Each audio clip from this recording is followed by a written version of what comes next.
Hi, Jeremy Cordeaux in the Court of Public Opinion. I'm just on air here to let you know that we'll be live streaming the Court of Public Opinion every Friday between 9 o'clock and 12 on jeremycordeaux.com. Please join us. We'd love to have you.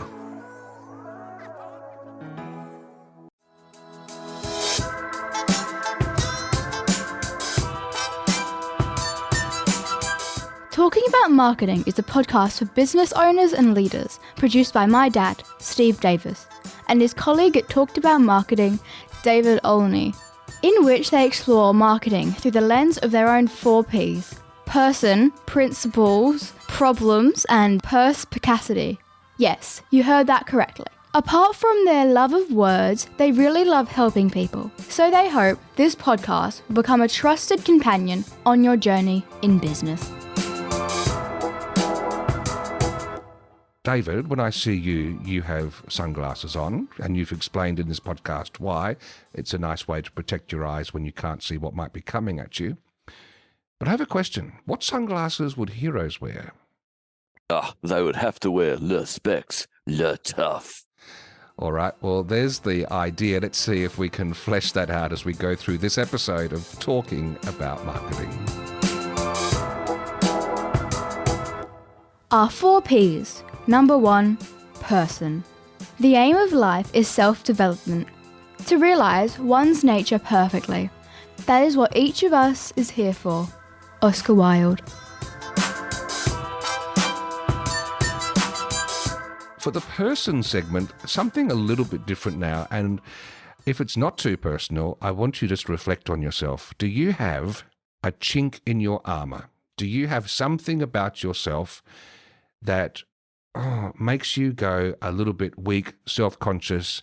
You don't like it. It's something you try to hide or diminish or downplay. Now, that could be happening at a personal level. It could be something about the way your business operates. And I just want to share a little reflection on a story that I heard recently in one of my favourite podcasts, which is Very Bad Wizards. Please do not ever listen to that podcast in a work or family environment. They were talking at deep about Stanley Kubrick and the 2001 movie, 2001: A Space Odyssey, which I love. I think it's a fascinating piece of cinema.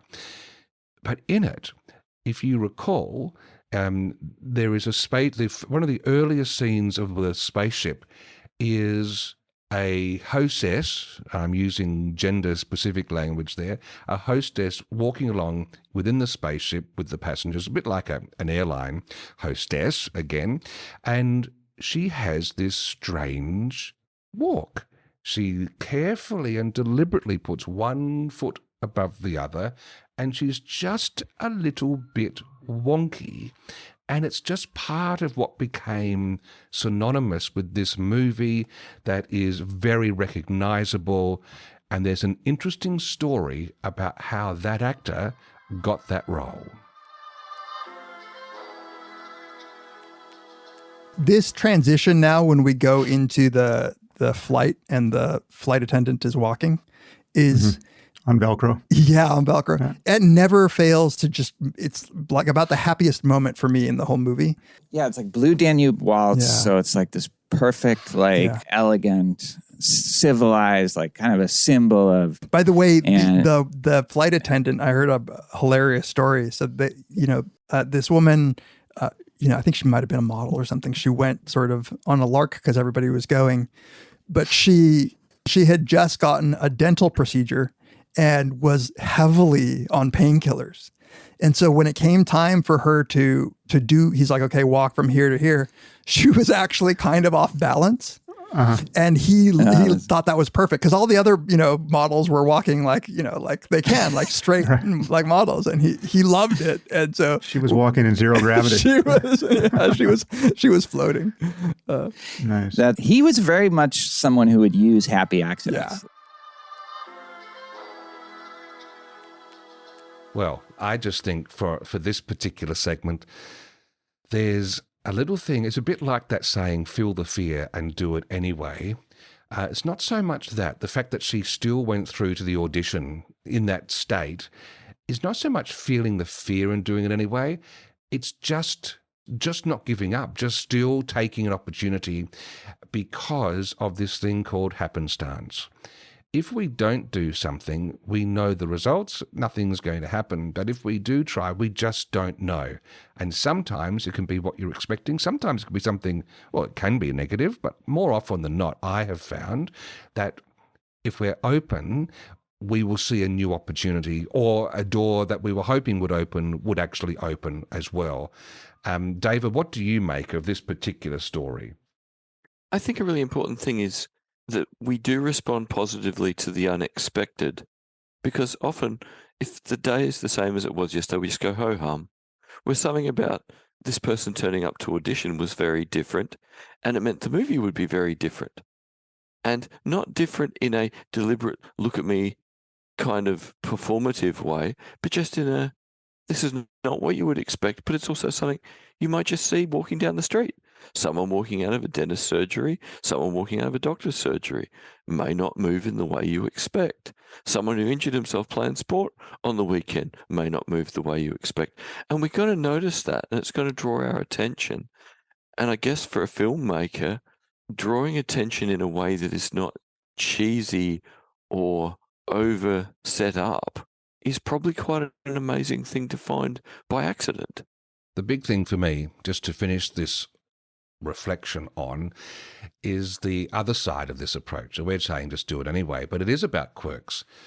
Maybe this says to us we should be less concerned about disguising or averaging out our quirks, and maybe be bold enough about celebrating them, making them a feature, because in fact, as I talk about a lot, the human brain has evolved to want to be in a default state most of the time, which means basically asleep. A lot of messaging just swings by because it's what the brain expects it to be, so it's got no reason to turn on and pay attention. But a quirk, something unexpected, might actually just be that stickiness that makes someone not only pay attention in the first place, but then possibly want to hover around you as you move forward. I think that's an important thing that we take out of the 2001 A Space Odyssey. It could be our own personal branding odyssey. Our 4 Ps. Number 2, principles. You can never be overdressed or overeducated. Oscar Wilde.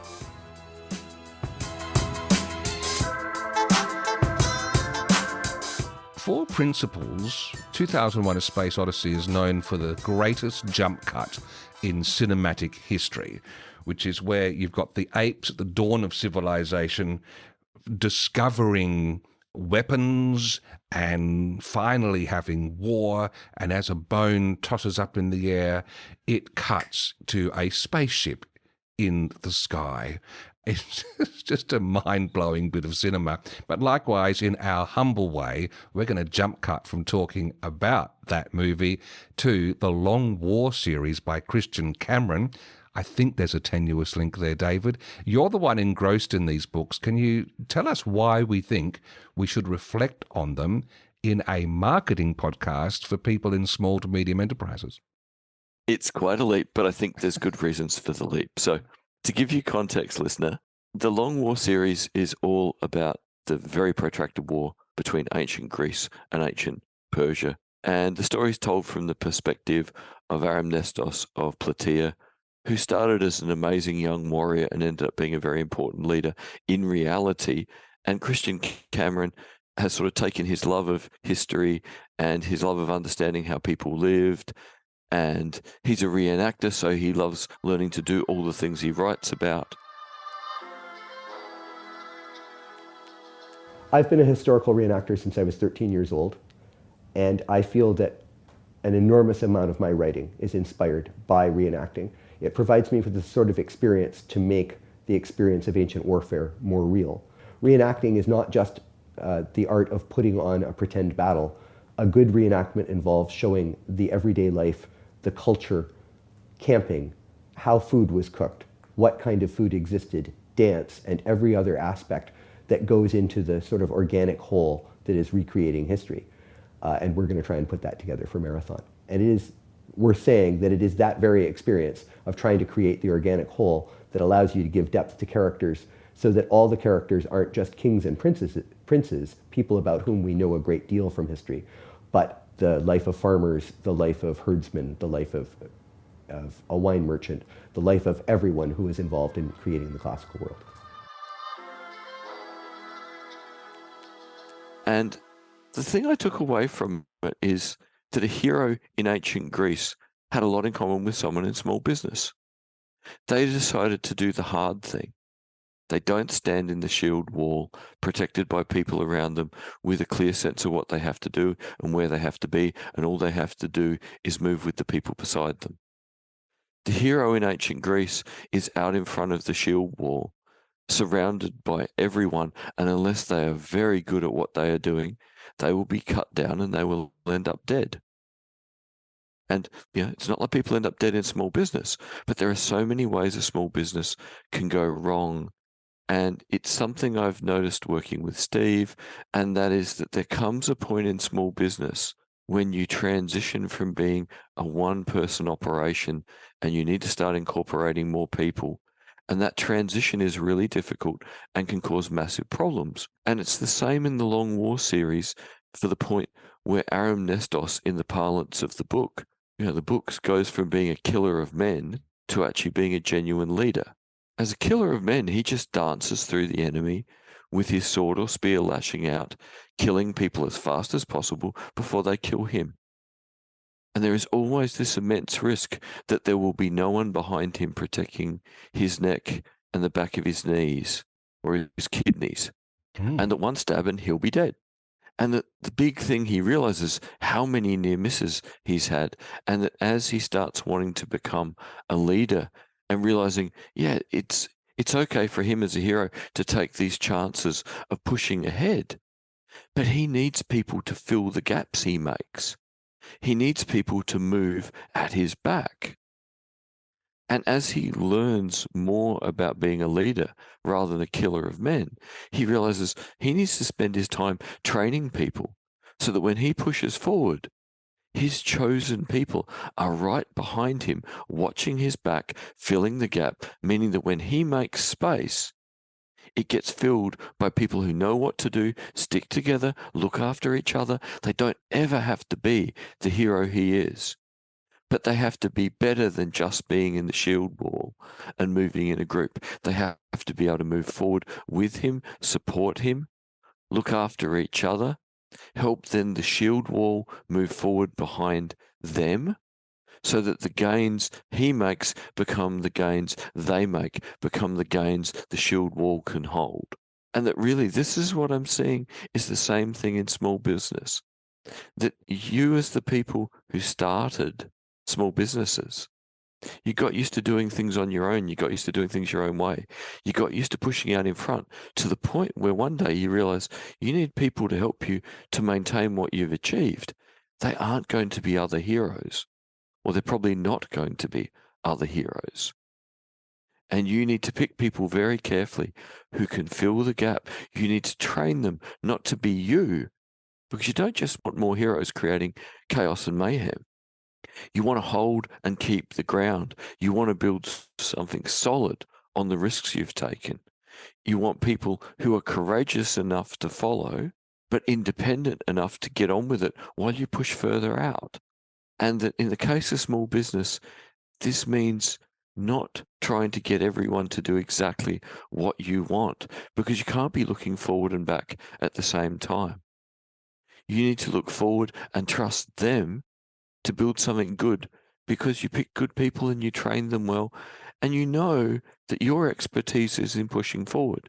Their expertise is in making something good in the new space. And that then becomes a different thing, where the relationship between you as the small business owner and the people you hire needs to be a positive relationship where you trust them and let them build something positive.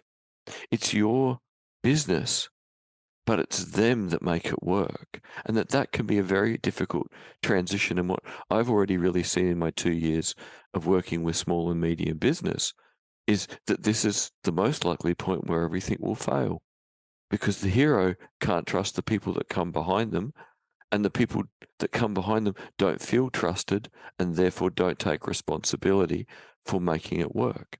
And I think there's a double-sided coin here that we come across a lot. I mean, in business, it's easy, especially if it's your own, to think that your customer is just like you, when often that's not the case. That's what we spend a lot of time talking about. But the other thing is, and I'm on that journey still. I mean, I had to transition to start this company up after some history. And because I do what I do, I just assume the people around me would do the same thing. But what Christian brings to the fore through this story, and you're connecting at the dots, is, you know what? You're not all in that leadership role. It's not right to expect people to do. It's actually smarter to build the team that is doing the various bits that are needed so that everyone can find a happy space in which they love doing what they're doing that contribute to the whole. And it really is the sum of the parts becoming greater than the whole. Our 4 Ps. Number 3, problems. I asked the question for the best reason possible. Simple curiosity. Oscar Wilde. In the problems section this time, I just want to send a cheerio to Donna, one of our clients, working through some pretty heavy technical challenges with some clever stuff we're doing on a website. The people who have crafted a premium service that we're using have been very good in some of their responses for the tech support, but come back with a few technical questions that can be gotten out of one's web hosting. And I offered Donna the option that, yes, we can go and do that, or if she wanted to take control, she could do that bit herself. So I gave her some tips on how to talk to the Venture IP people with a specific question so that she can then go back to her developers and do it that way. In this particular case, I knew that would be really enticing for her, so she's fully engaged in the process, and she can do things and doesn't have to pay for other time, and she's done that. And this is one of the reasons why whenever we work with a client, we like you to have your own web hosting account. We can help set it up, but in your name that you fully own, so that you can, swing the ropes when you need to. And the other lingering question, she said, is there anything else I can do whilst we're waiting for this to be done?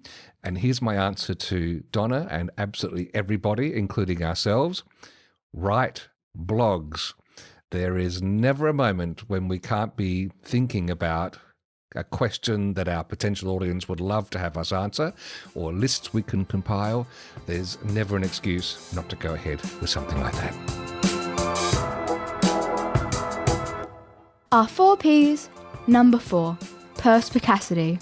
The one duty we owe to history is to rewrite it. Oscar Wilde.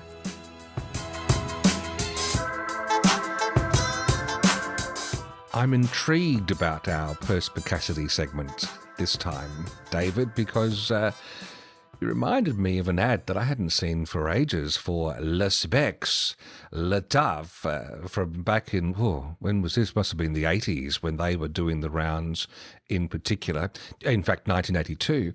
Did you ever have a pair of Le Specs? I didn't, but I always remember it as sort of, I imagine they tried to get the closest person to Jean-Claude Van Damme they could to do the advert. Whereas you end up with Le Specs, Le Taf, it was more like Le Specs, Le Taf. It was sort of about being, I am made of granite, and these sunglasses can survive being put between 2 bits of granite. Exactly. Or just under a bottom. One of the ads... That could be made of granite too. It could be. Nice tight buns. And one of the ads they had people sitting down. Let's just listen to it and relive the spirit of Lex Luther. Prestige present the Spec sit-down demonstration.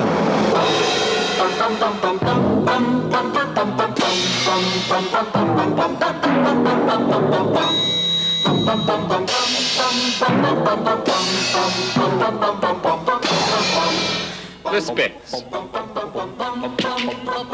Le tough. So tough, we guarantee them for 5 years. Ask for a sit-down demonstration.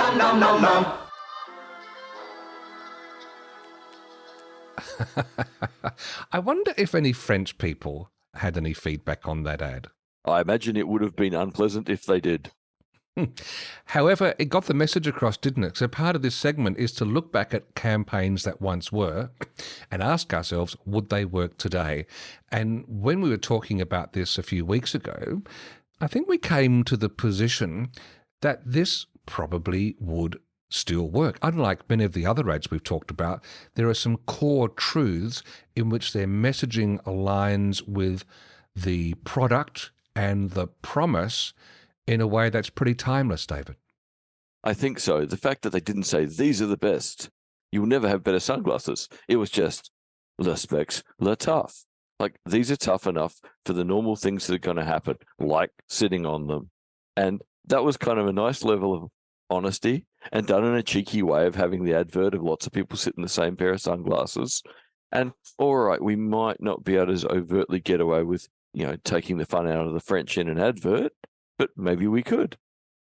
And I remember buying some myself. I had similar specs, and I don't remember them coming to grief in any way, shape or form, but they did. This is where I think it was a bit masterful. One of the things that stopped me after I lost a couple of expensive pairs of sunglasses in my younger years, and even again in my older years, is I said, I'm never going to spend a lot of money on sunglasses again because I lose them more than snap them. And this just gave a little bit of a salve to that irritation. If I was someone who was breaking them all the time, then it makes it a no-brainer. It'd kind of be better if they had a natural homing pigeon attached to them so that you'd never lose them. That would really get me over the wire. The interesting thing with them was they were robust. But, what were the lenses like? Did they provide good levels of eye protection? Did we know in the early 80s? It would seem to me, from what I remember, that they were a very good price point. They were good enough, they were stylish enough that people got a reasonable amount of bang for their buck, which seems to be a sort of gap in the sunglasses market today. Yes, it's quite polarized, so to speak, between the trashy end and paying a lot of money for them. So, interesting point. Maybe there is I'm not even sure if Le Specs are still around today. How many million pairs are in the bottom of drawers, the boot of cars, underneath the couch? There must be, if they were that tough, there must be millions of pairs somewhere. Yeah, well, they are still available. I just did a quick check. Le Specs, Paramount, Women's, etc., and they all sit somewhere between, from what I'm seeing, the $39 to $79 price point. So they're still basically the same price point of above the cheap, but cheaper than anything expensive. It's just they don't have any advertising anymore. Okay. Well, there you go. So yes, if you can find that core truth in some of your messaging and it just marries through and it marries with our experience, then there is something a little bit eternal about that. But for now, David, au revoir. Mon ami. Thank you for listening to Talking About Marketing. If you enjoyed it, please leave a rating or a review in your favourite podcast app. And if you found it helpful, please share it with others. Steve and David always welcome your comments and questions, so send them to podcast@talkedaboutmarketing.com. And finally, the last word to Oscar Wilde. There's only one thing worse than being talked about, and that's not being talked about.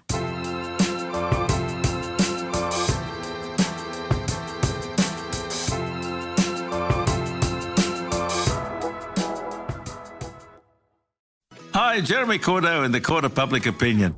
I'm just on air here to let you know that we'll be live streaming the Court of Public Opinion every Friday between 9 o'clock and 12 on jeremycordeaux.com. Please join us. We'd love to have you.